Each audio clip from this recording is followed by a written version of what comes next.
Sosok bocah bernama Rifan kini tengah menjadi sorotan publik. Bocah 13 tahun tersebut mulai dikenal karena berjualan sepatu di TikTok hingga kini dibeli Raffi Ahmad.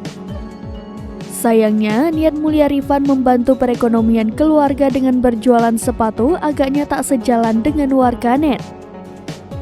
Tak hanya bertarung dengan produsen sepatu untuk memasarkan dagangannya, tapi juga bergaul dengan nyinyiran warganet.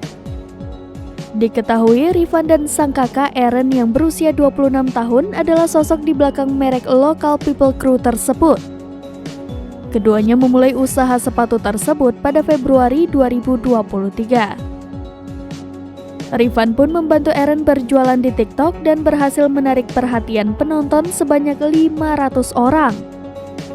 Akan tetapi setelahnya akun TikTok @si paling lokal ternyata terkena pelanggaran. Namun keduanya tak menyerah dan semangat membuat konten sambil menggais rezeki. Tak menyerah, kini usaha Rifan dan Eren menjual sepatu berbahan unik pun mencuri perhatian selebritis tanah air. Hingga kini tak sedikit sejumlah public figure yang memesan produknya seperti Raffi Ahmad. Rifan, bocah 13 tahun tersebut mengaku tidak keberatan membantu kakaknya bekerja. Rifan mengatakan bahwa sang ibu tengah sakit dan ayahnya hanya bekerja serabutan.